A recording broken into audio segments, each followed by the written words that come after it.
nimwumvirize ijwi ryanje, nzaba Imana yanyu, namwe muzoba igihugu canje. Bakundwa b'Imana, nshuti bagenzi bino nsamirizi umuvyeyi wacu Bikira Mariya, ijwi ry'Imana hiwanyu, ijwi ry'Imana iwacu. Kaze dusangire ijambo ry'Imana ryo kuri uyu wa mbere. Tuza tugeze mu ndwi ya gatanu muri kino gihe ceranda ca Pasika. Ijambo ry'Imana tugiye kuzirikana tukarisanga ahakurikira. Igisomwa ca mbere cashwabuwe mu gitabo c'ibikorwa vy'abatumwa, ni mu kigabane ca 14 kuva ku murongo wa 5 gushika ku murongo wa 18. Izaburi idufasha kunoganza igisomwa ca mbere ni Izaburi 113. Inkuru nziza nayo ni inkuru nziza mukama wacu Yesu Kristu nkuko twayandikiwe na Yohani Mweranda mu kigabane ca 14 kuva ku murongo wa 21 gushika ku murongo wa 26. Muze rero dutege yompi umukama atuyagire muri bino bisomwa vyose tugiye gushikirizwa. Yaga mukama, umusavyi wawe aguteze yompi. Ivyo dusoma mu gitabo c'ibikorwa vy'abatumwa. Muri irya minsi abapagani n'abayahudi barongowe n'abatware bagomba kugirira nabi Paulo na Barnaba no kubatera amabuye. Abatumwa babibonye gutyo bahungira mu bisagara vya Likonia, Ilistre, Iderbe no hafi yaho. Habariho bigishiriza inkuru nziza. Ilistre hariho umuntu yamugaye amaguru agacika nk'ibiti. Yari yavutse ari kimuga. Ntiyari bwigera atambuka nk'abandi na rimwe. Yari yicaye yumviriza ingene Paulo yigisha. Amwitegereje kandi abonye ko afise ukwemera ko mukiza, Paulo acashirijwe hejuru amubwira ati, "Va hasi uhagarare." Buno nyene ca kimuga kiva hasi kirahagarara. Gitangura no gutambuka. Abanyarikoniya babonye ivyo Paulo ahejeje kugira, baca bashirijwe hejuru mu rurimi rwabo bati, "Imana zitumanukiyemwo zishushanije n'abantu." Baranaba bamwita Zeusi, Paulo nawe bakamwita Hermes, kuko ari we yigisha cane. Umusaseredoti yashinzwe Zeusi wo kw'irembo ry'igisagara ahazana ibimasa bisharijwe ngo abitange kw'inkuka, kandi ivyo vyari byabigiye inama n'ishengero. Paulo na Baranaba ngo baze kuvyumva, batabura ivyambagwa vyabo, hanyuma baca biruka imbere ya rya shengero baribwira bati, "Emwe mw'abantu, mugira iki ngaho? Na twebwe turi abantu nkamwe, abatumwe kubigisha guheba vya bigereranyo vyose bitagira akamaro, kugira ngo muhindukirire Imana nzima yo yaremye ijuru n'isi, ibiyaga n'ibirimwo vyose, no kuva kera yararetse ibihugu vyose ngo bikurikire inzira zayo. Ariko nticayibujije kwimenyesha ku vyiza yakora, ikabaha imvura n'ibihe bimera, canke ikabaronsa ivyo kurya n'ibindi bibatera akanyamuneza. Barahaboneye amakuba kugira ngo babuze iryo shengero gushikana izo mbagwa." Iryo ni ijambo ry'Imana.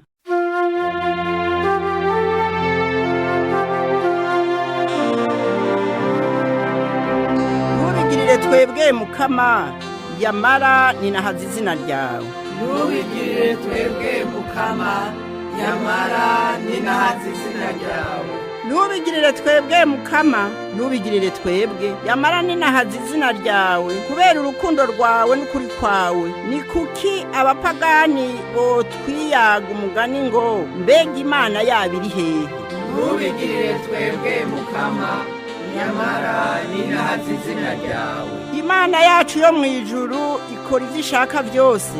Ibintazi vyabo byacuzwe mu nzahabu n'ifeza gusa, nivyahinguwe n'abantu. Ntubigirire twebwe mukama, yamara ninahaza izina ryawe.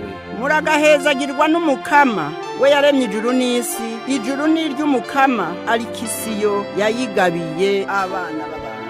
Ntubigirire twebwe mukama, yamara ninahaza izina ryawe.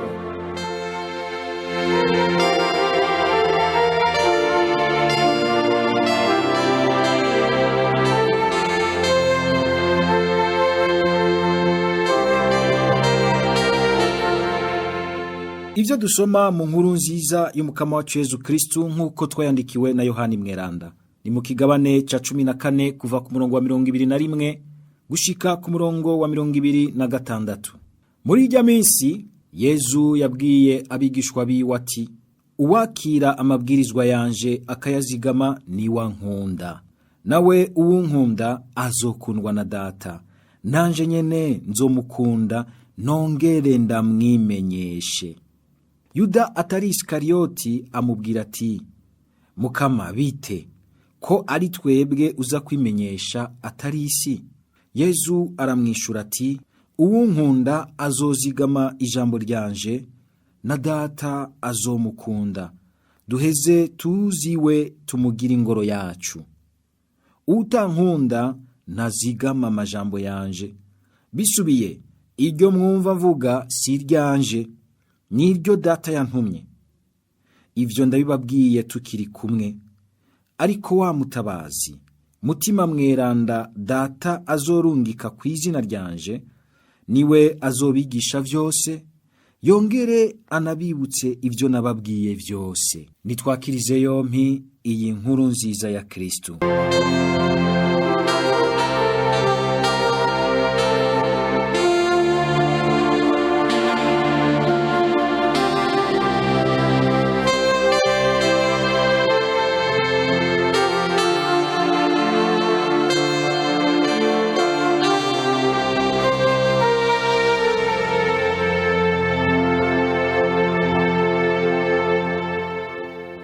Bavukanyi beza b'Imana, Paulo na Baranaba i Ikoniyomu, nk'uko twavyumvise mu gisomwa ca mbere, barahatswe gusubira kugwa mu mugumuko wari wavyuwe n'Abayahudi babagirira ishari, kubera ko babona umenga bamaze ko abantu, bakabona ingene n'abagendera mu idini ya kera y'Abayuda bariko barahindukira bakemera Yezu Kristu, bakakira Yezu Kristu, bagakira kandi bakabinezerererwa rwose. Paulo na Baranaba baciye bahungira i Likawoniya.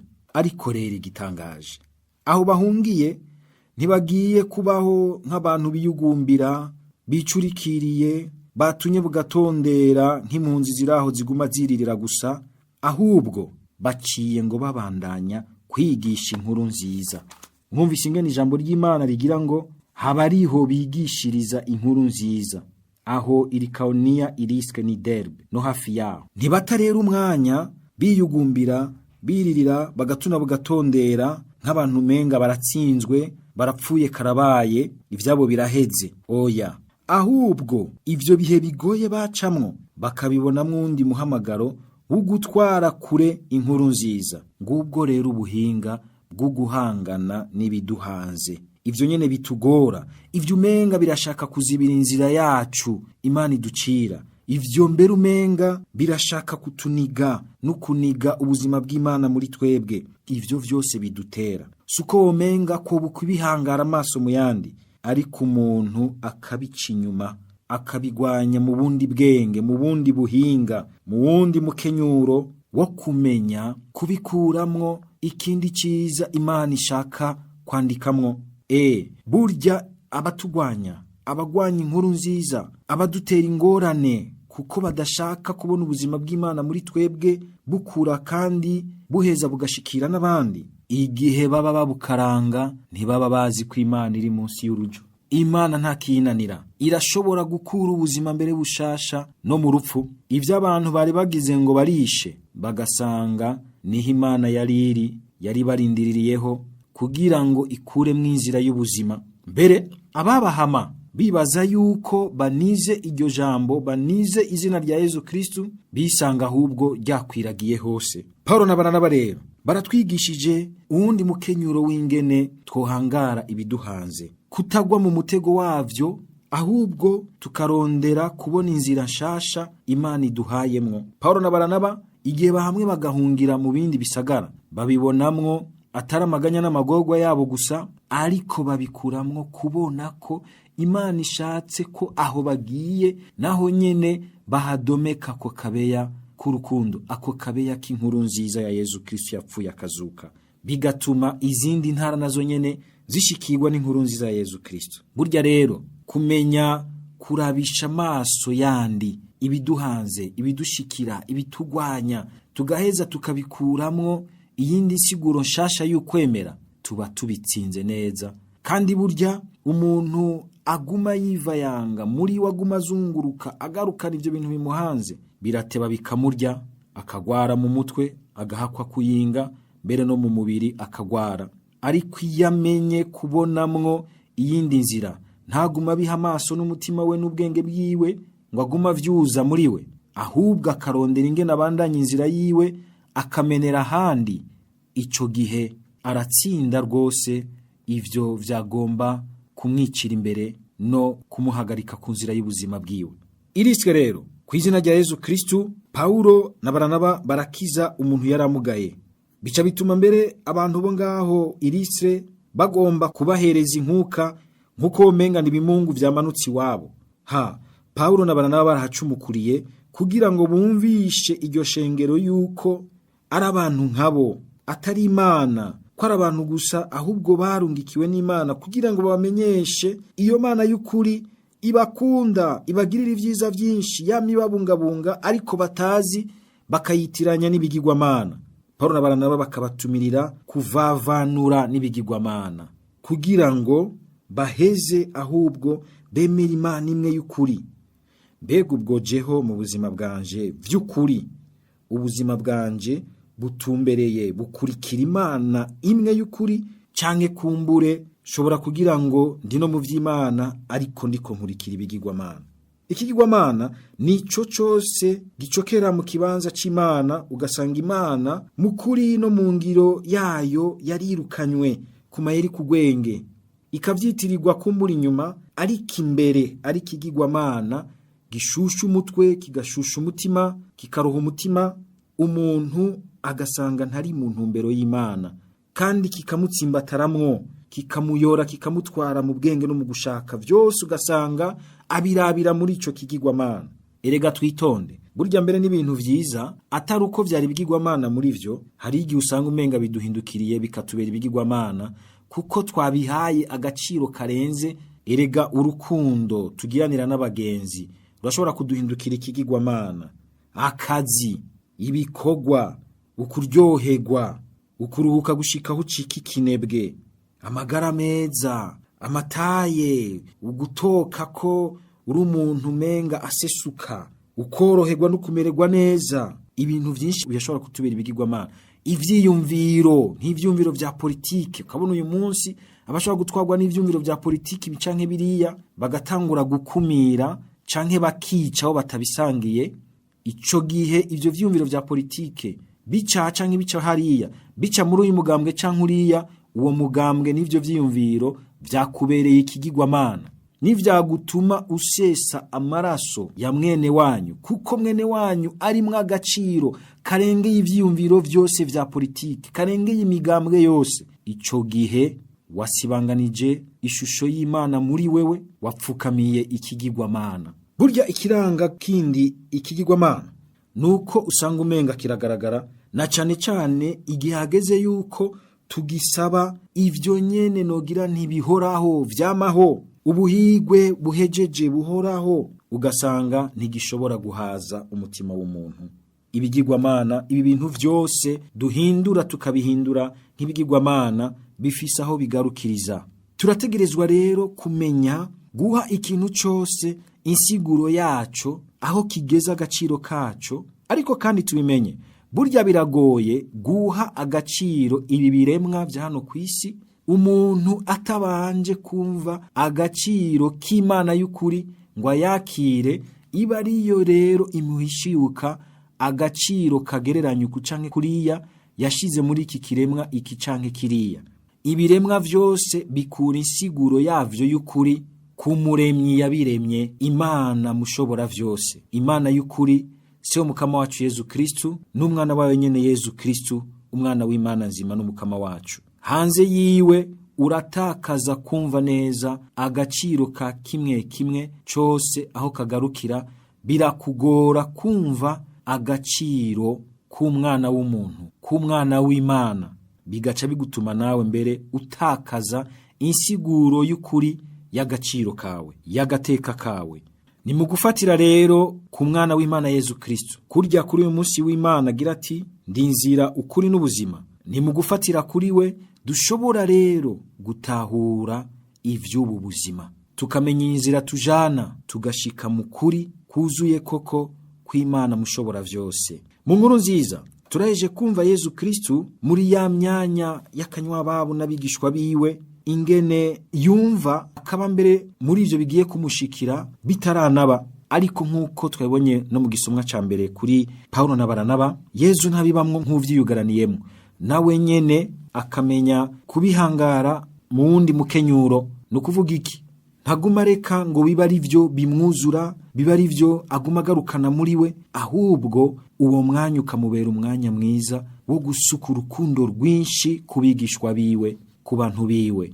Ntaja kwiyugaranira muri we, ahubwo ariyugurura agasesekaza urukundo rwiwe ku bigishwa biwe, ku batumwa biwe, agaheza akaba yagira amajambo akomeye, akabahishuka Data, akabahishuka na Mutima Mweranda. Mu gihe ibintu bitugoye ntitwiyugarane muri twebwe, ahubwo turondera ingene twokunda uwundi, twoserura urukundo dufitiye uwundi. Usanga vya bintu mbere bikugoye bitaronsa aho bigufatira, aho bigukura. Nta kintu kiruhura nk'igihe ubonye umuntu ahimbawe nuko wamugiriye neza, nuko wamubaniye neza, nuko hari iciza wamugiriye, bikakuruhura, bikagukiza ivyari bikuremereye mu gusanga uvyigaraniyemwo ukaguma wiyugumbira. Yezu rero akabereka ko uwugumya amabwirizwa yiwe ari we vy'ukuri amukunda, agakunda Data, kandi bagaheza bakaziwe, bakamubamwo, bakamuha mutima wabo, bakuzura gose nawe. Ikibazo Yuda amubajije gisa nk'icumvisha ukungene abo bantu buzuye ivyo mu bwuzure bwa kera biyumvira. Yuda mu kubaza Yezu ko aribo yimenyesha hakwimenyesha isi, womenga ashaka ko Yezu yo kwimenyesha isi kumwe Imana yimenyesha ku musozi wa Sinayi mu mituragaro, byoca bituma abantu bose bacagira bati emwe ni Imana turamwemeye. Niko babishaka, ariko Yezu agaheza akabereka ukundi kuntu kunyegeje mu mutima, ingene yihishuka abamukunda vy'ukuri, abemera kugumya ijambo ryiwe, bakagumya amabwirizwa yiwe. Yezu akagira ati ngo uwunkunda nuwazigama amajambo yanje, Data azomukunda, duheze tuziwe, tumugira ingoro yacu. Nguko ukwigaragaza vy'ukuri kw'Imana, aho Imana yihishuka vy'ukuri sahandi ni mu mutima w'uyo wese yinanatira kugumya ijambo rya Yezu, akinanatira kugumya amabwirizwa y'Imana. Igihe cyose wigora ukinanata, kumbura ukumva umenga nta n'ivyo uca wumva neza bikuryohera gose mutima wawe, ariko ukagira uti ndazi ko ngaho ariho hari umutima w'Imana, ariho Imana iri. Ukinanatira kugumya amabwirizwa yayo, kugumya ijambo rya Yezu, Imana ibiri kumwe nawe, ntubikekeranye na gato. Naho bose batogutahura, ahuraza uti vy'ukuri ngaha ijana kwijana ntakekereza, igihe ngumye muri iri jambo Imana iri kumwe nanje. Mbere mu nyuma ibitangaro biraheza bigakoreka, ariko yabanje kugikora mu kugumana nawe mu mutima wawe.